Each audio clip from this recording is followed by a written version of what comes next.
안녕하십니까? 양수의 계사입니다. 올해로 횟수로 25년째 연말정산을 강의하고 있습니다.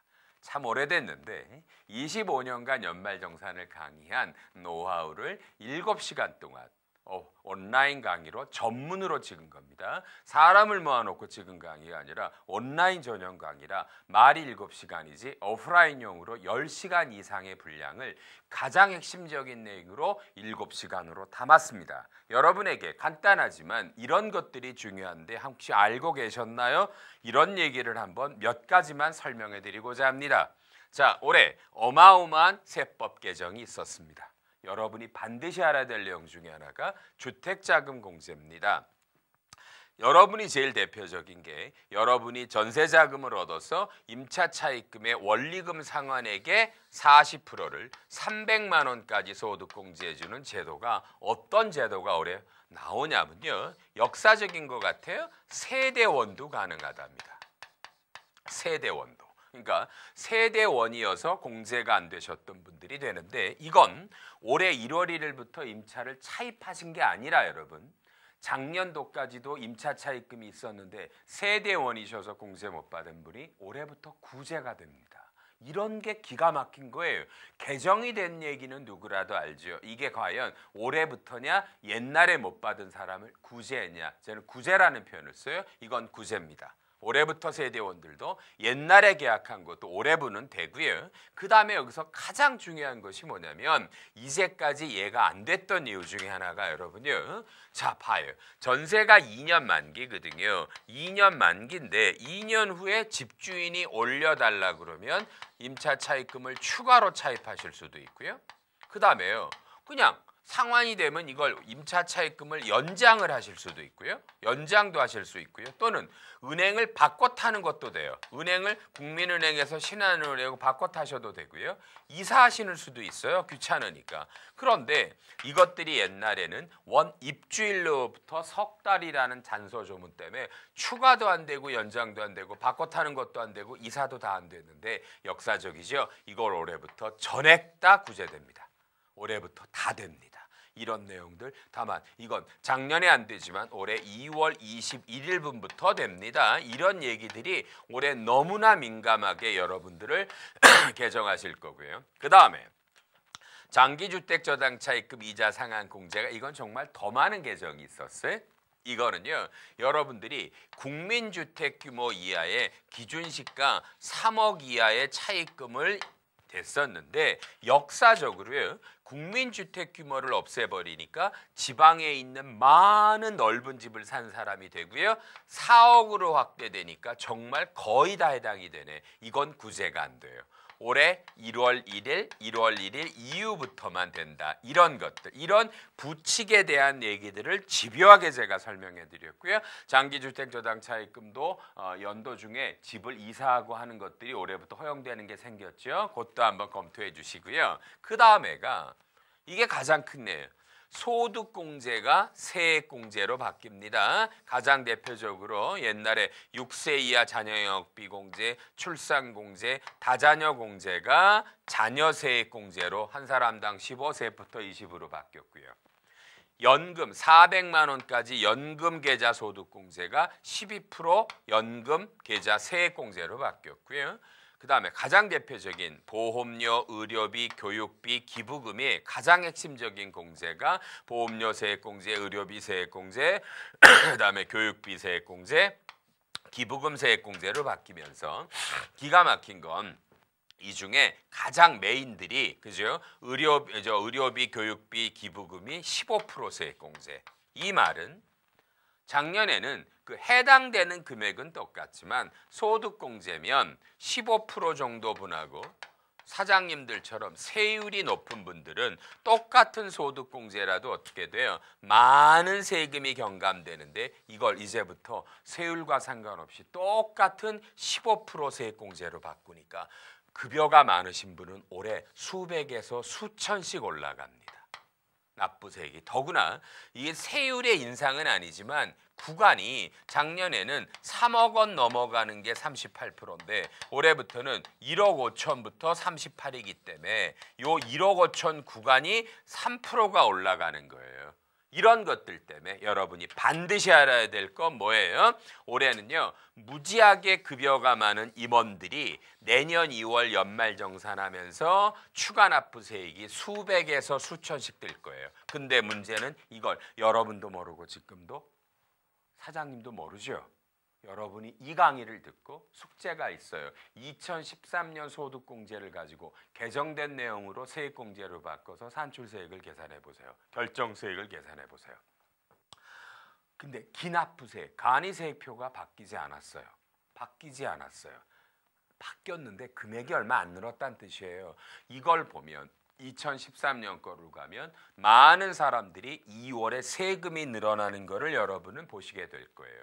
이걸 미리 12월에 노티스 하셔서 2월 달에 많은 세금이 나니까 준비해 주시고 자금을, 또는 12월에 급여나 상여금을 일부를 더 띄어서 데파짓 해놓을까요? 이런 의사결정을 하실 수 있게 공부하실 수 있으실 거예요. 이런 것들이 참 대단하고요. 두 번째 제가 강조하는 것들이, 저는 시스템을 강조해요. 매월 우리가 하는 것들을 우리가 원천징수 이행상황신고서죠. 이행상황신고서와 우리가 갖다 내는 것들이 지급명세서죠. 그렇죠? 지급명세서 전자신고. 그래서 저는 강의 내용 중에 이 매월에 12장이 들어가는 이행상황신고서에 여러분 잘 아시는 A01란, A02란, A04란의 이 숫자들의 의미와 동그라미 5번의 이 금액의 의미를 이 나중에 이 지급명세서 전자신고 쏘는 거에 매수와 16 더하기 20번의 숫자와 이 숫자들이 어떻게 레퍼런스들이 되는지들을 강의해서 시스템적으로 그냥 하는 연말정산이 아니라 프로그램이 띄워주는 게 아니라 내가 이해하고 하는 연말정산을 만들어 드릴 거예요. 이건 정말 제가 강조하는 거예요. 왜 그냥 컴퓨터가 하는 대로 하세요? 내용은 왜 몰라도 돼요? 많은 강사들이 그냥 입력하라면서요. 왜 그런 얘기를 해요? 왜 그냥 해요? 알고 해야지. 그렇죠? 프로그램에 있으니까 몰라도 된다. 어떻게 그런 말을 해, 강사라는 친구들이. 그러면 안 되지 않을까요? 이해를 하고 하자. 이해를 해서 완벽한 전문가가 되도록 하자. 시스템을 잡아드릴 거예요. 시스템을 분석해 드릴 거예요. 그 다음에 3번이, 저는 또 이걸 중요해요. 여러분요, 수정신고 경정청구라는 게 여러분은 굉장히 부담스러워요. 세금을 추가로 더 내는 수정신고, 그 다음에 돌려달라는 경정청구들을요, 이런 것들을 저는 모든 거를 이 책에 실제 사례들이 있는데 이 사례들을 직접 다 검토를 해요. 직접 다 검토를 해서 여러분들이 직접 수정신고하실 수 있고 직접 경정청구할 수 있게 모든 걸 검토할 건데, 하나만 제가 말씀드려도 될까요, 여러분요? 하나만 말씀드려도 될까요? 자, 제가 강의 도중에 이런 얘기를 했어요. 여러분에게 연말정산은 내년 3월 10일까지 전자신고를 쏘아요. 그리고 원래 종합소득세 신고는 5월 말까지 하는 거예요. 그런데 국세청에서 여러분 회사의 요 사이에 여러분에게 통보들이 와요. 당신네 종업원들 중에 누구누구가 소득공제나 세액공제를 과다하게 받아먹은 것 같다. 잘못 받아먹은 것 같다. 그러면 이 의미가 뭐냐면, 확인해서 맞으면 이건 1번이에요. 여러분, 근로자 본인들이 5월 말까지 종합소득세 신고를 통해서 실제로 추가 납부를 하시면 이거는 뭐다? 여러분요, 뭐다? 가산세가 없어요. 그래서 국세청이 5월 안에 통보를 해주는 거예요. 회사가 수정신고하시면 안 돼요. 왜냐하면 회사가 수정신고를 하시면 가산세를 내는데 5월 달까지는 본인이 종합소득세 신고로 요 공제를 취소해서 추가 납부하시면 세금만 내면 돼요. 다만 저는 이걸 또 강조하죠. 저는 5월 달 종합소득세 신고 서식을 무지하게 강조해요. 그래서 교재에서 5월 달 서식을 직접 강의해 드려서 여러분들이 직접 종합소득세 신고를 통해 이 개인들을 대신해서 소득세 신고를 할 수 있게 다 작성하는 사례를 해드릴 거예요. 그러면 둘째가 만약에 6월 1일 이후라면요, 이거는 본인들이 하면 안 돼요. 가산세가 맞고 이럴 때는 회사가 수정신고를 하셔야 돼요. 이러면 맥시멈 가산세가 10%밖에 안 나와요. 원천징수 납부 불성실이. 그런데 이거를 개인이 수정신고라면 가산세가 월등히 높아요. 신고불성실, 납부불성실 때문에. 요런 얘기, 요런 것들을 얼마나 재밌으실까. 이런 거랑 경정청구는 돌려달라는 거예요. 소득공제, 세액공제를 누락했다 이러면 3년 안에 돌려받는 방법, 경정청구 방법. 그 3년 전 2년은 그죠? 납세자 보호담당관에 가서 고충 처리로 돌려받는 방법. 이런 것들을 다 실제 사례로 여러분과 함께 강의를 할 거예요. 이런 실제 사례들이 이게 과연 7시간 안에 다 들어갈 수 있을까 할 정도로 우리가 교육이 이루어질 거예요. 하나만 더 하면 이게 가장 핵심인데 여러분. 이게 가장 핵심인데 뭐냐면 이번에 이 강의하는 시점에서도 아직 개정안이에요.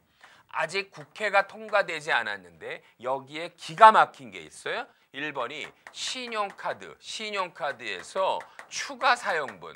그죠? 이게 참 용어도 어려워요. 추가 공제율이라는 말을 쓰는데 추가 공제율 사용분에서 여러분이 잘 아시는 뭐예요? 현금 영수증, 직불카드, 선불카드를 올해 하반기에 사용하신 분이 전년도 2013년 연 토탈 사용액의 50%보다 초과되면 초과되는 금액의 10%를 신용카드를 추가 공제라는 제도가 신설된대요. 다만 이것 때문에 많은 입력사항이 늘어나게 되고요. 이런 내용들.